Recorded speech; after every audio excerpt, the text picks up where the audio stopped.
Hey guys, today's on Schizophrenia and Dr. Carpenter. Schizophrenia and Dr. Carpenter, but before we get to Dr. Carpenter, please allow my brief prelude. As you know, I conveniently recorded it for our mutual comfort, our mutual convenience, and our mutual luxury. And hey, listen, I'm no spring chicken. I know I get it all the time.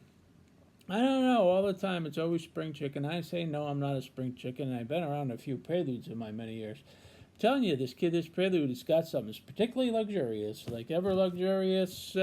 Let's go with we'll go with the popcorn today.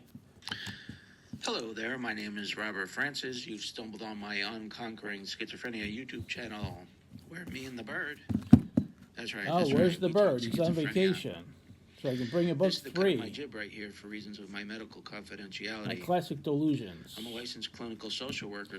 It's a lighthearted romp through schizophrenia. A lighthearted romp if I've been diagnosed with schizophrenia for a score. That is possible. And that puts a little gray fleck in my beard.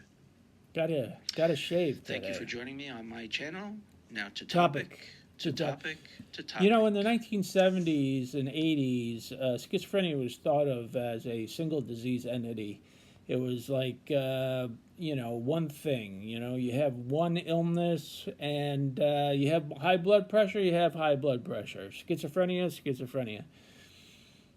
Now, of course, schizophrenia is thought of as a syndrome. But that wasn't always the case. It wasn't always thought of as a syndrome. It was thought of one thing and not a syndrome. And the person that brought it from one thing to a syndrome was Dr. Carpenter. In the 1970s, he was started late 1970s with his cohort, his good friend, Dr. John Davis. They started talking about schizophrenia being a syndrome because they saw it differently in different people. And they were writing about it in the 80s and late 70s.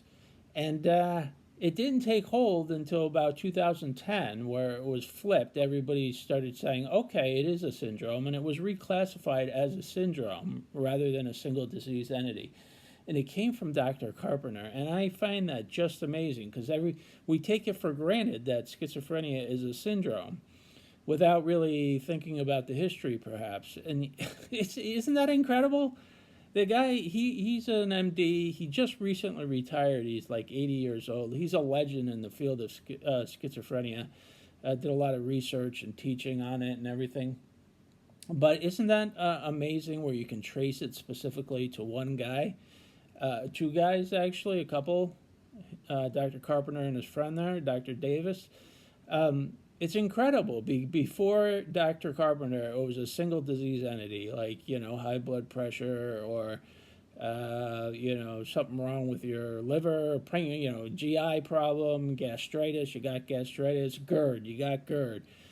It's the same in you, and it's in the same for other people as well. So with schizophrenia, it used to be thought of as, like high blood pressure. It's one thing, but Dr. Carpenter changed the whole paradigm and shifted it to a syndrome. And isn't that just incredible? You could trace it back. Because of his work, it's no longer thought of as just a single disease entity. Now it's thought of as a syndrome. And we take that for granted, but it was on the back of his work. And to trace it back to him directly is just incredible. Along the history of schizophrenia, I like to know about the history of schizophrenia, and that is part of its tale, and it's a very significant part of it, because he revolutionized the understanding, and it's like two guys that did that. And it's incredible just to consider when you think about it, when you really think about it. Like, we think of this medical disease as a syndrome, and it was Dr. Carpenter and his friend. It's like, holy cow, is that amazing or what?